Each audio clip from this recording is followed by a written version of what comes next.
En el nombre del Padre, y del Hijo, y del Espíritu Santo. Amén.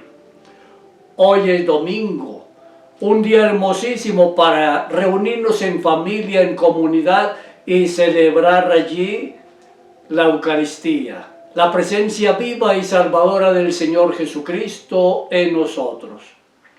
Pongámonos en las manos del Espíritu Santo para que Él nos ilumine y comprendamos la palabra que Dios nos dice en este día.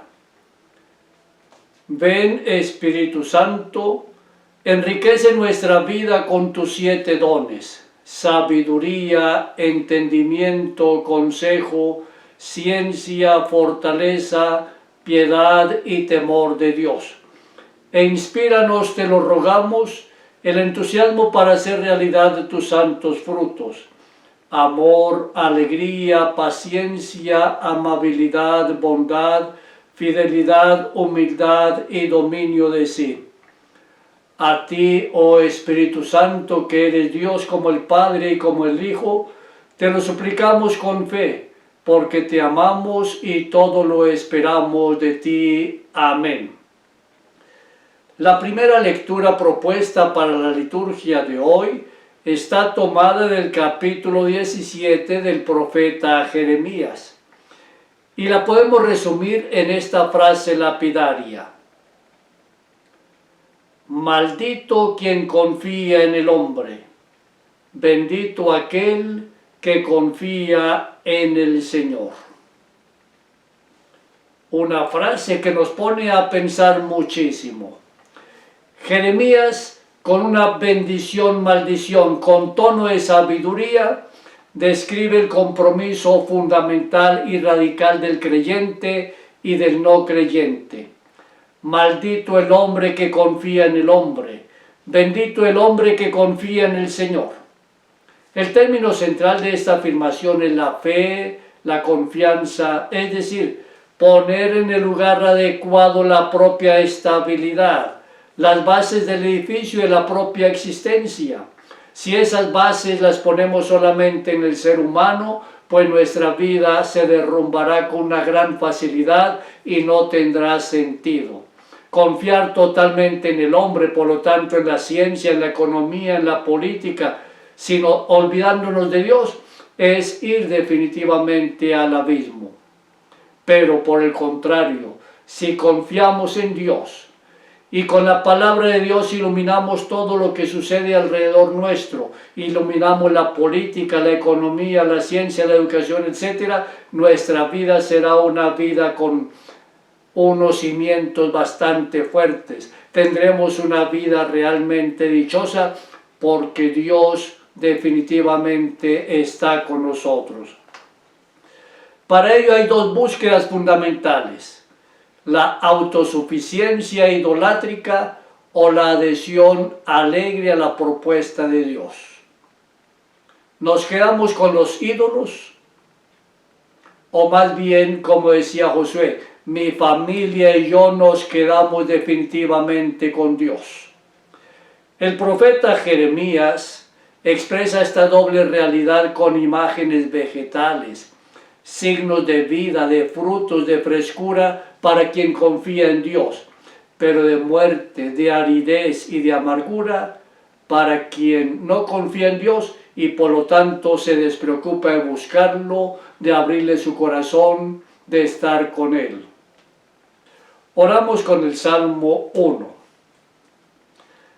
Dichoso aquel que no se guía por mundanos criterios, que no anda en malos pasos, ni se burla del bueno, que ama la ley de Dios y se goza en cumplir sus mandamientos. Es como árbol junto al río, que da fruto a su tiempo y nunca se marchita. En todo tendrá éxito. En cambio, los malvados serán como la paja barrida por el viento, porque el Señor protege el camino del justo y al malo sus caminos acaban por perderlo. Gloria al Padre y al Hijo y al Espíritu Santo, como era en el principio, ahora y siempre, por los siglos de los siglos. Amén. Dichoso el hombre que confía en el Señor. Lectura de la primera carta del apóstol San Pablo a los Corintios. Hermanos, si hemos predicado que Cristo resucitó de entre los muertos, ¿cómo es que algunos de ustedes andan diciendo que los muertos no resucitan? Porque si los muertos no resucitan, tampoco Cristo resucitó.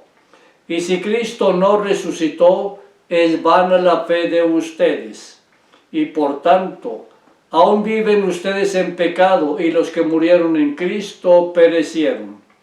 Si nuestra esperanza en Cristo se redujera tan solo a las cosas de esta vida, seríamos los más infelices de todos los hombres.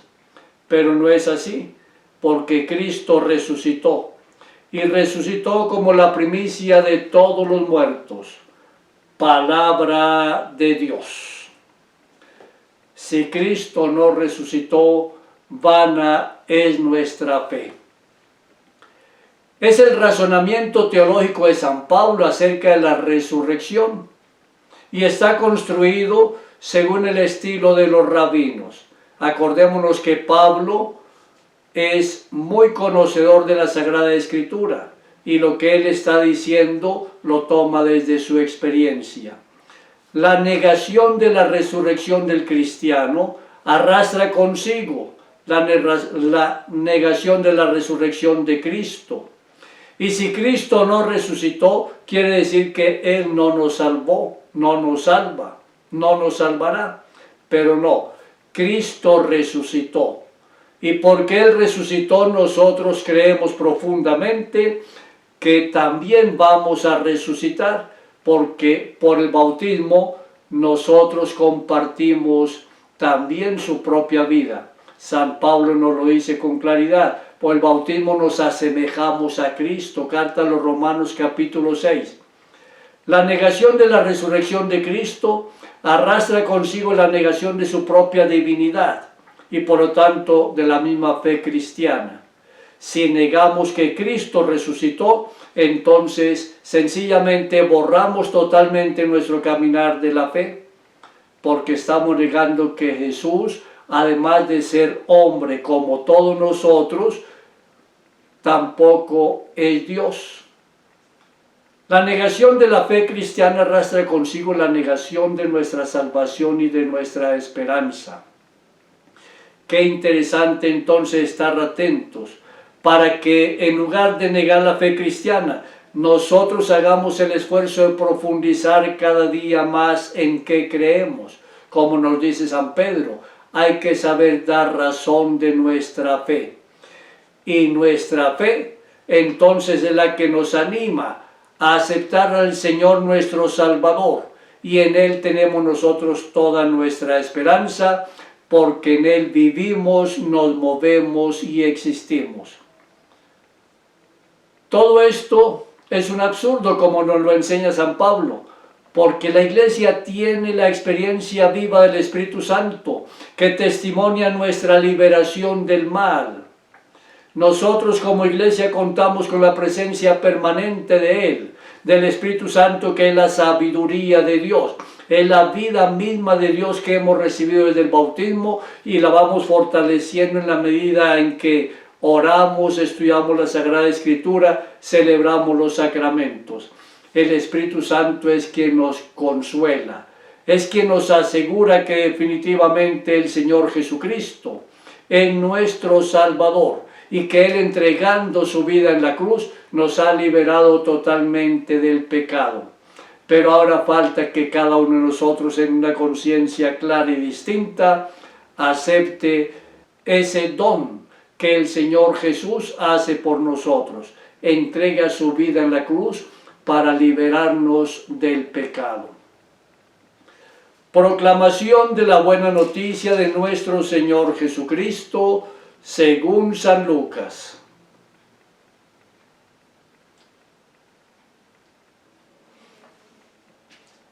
En aquel tiempo, Jesús descendió del monte con sus discípulos y sus apóstoles y se detuvo en un llano.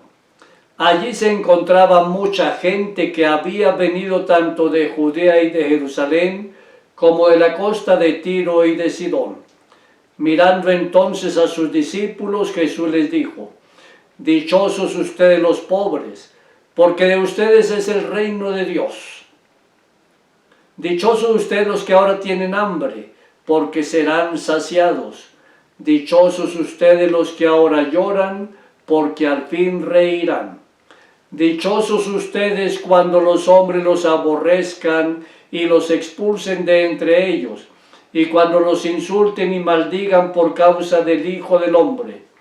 Alégrense ese día y salten de gozo, porque su recompensa será grande en el cielo, pues así trataron sus padres a los profetas. Pero ay de ustedes los ricos, porque ya tienen ahora su consuelo. Ay de ustedes los que se hartan ahora, porque después tendrán hambre. Ay de ustedes los que ríen ahora, porque llorarán de pena. Ay de ustedes cuando todo el mundo los alabe, porque de ese modo trataron sus padres a los falsos profetas. Palabra del Señor. Gloria a ti, Señor Jesús. Dichosos los pobres, ay de ustedes los ricos. La antítesis específica de las bienaventuranzas que nos aporta hoy el Evangelio de San Lucas trae una grandísima lección del Señor Jesús. Cuando Dios nos habla, poniendo ante nosotros la bendición o la maldición, se trata siempre de felicidad. Elige la vida, nos ha dicho el Señor en el capítulo 30 del Deuteronomio. Elige la vida. Y elegir la vida no es otra cosa que elegir estar siempre con el Señor, caminar a su lado, peregrinar por este hermoso mundo que Él ha puesto en nuestras manos. Elegir la vida, por lo tanto, es amar a Dios. Y al amar a Dios, salir al encuentro del prójimo para amarlo. Elegir la vida es hacer siempre el bien y nunca el mal. Pero con el proyecto del reino de Dios o reino de los cielos, se transforma la noción misma de la felicidad humana, porque los caminos de Dios no son nuestros caminos. El pensar de Dios es muy distinto a nuestro pensar. Los ricos, los saciados, los risueños, las personas respetadas, todos los felices de este mundo, no están bien colocados en la carrera por la salvación. Los pobres, los hambrientos, los que lloran y son rechazados, están en excelente posición. De ellos es el reino de Dios, es el reino de los cielos. Es grande en los cielos su recompensa. Sí, tal es su suerte. Es porque Dios, en su plan mesiánico de salvación, los ha hecho sus favoritos. No porque el Señor no quiera a los ricos, no, sino sencillamente porque los que tienen con más abundancia, con muchísima mayor facilidad, se desprenden de Dios y se dedican al cuidado de las cosas materiales. ¿Y cuántas personas, aun siendo pobres económicamente, se apegan a cualquier cosita convirtiendo esa pequeñez en su ídolo, en su pequeño Dios ante el cual se arrodillan, por el cual luchan, ante el cual entregan totalmente su vida? Por eso el Señor entonces nos llama la atención.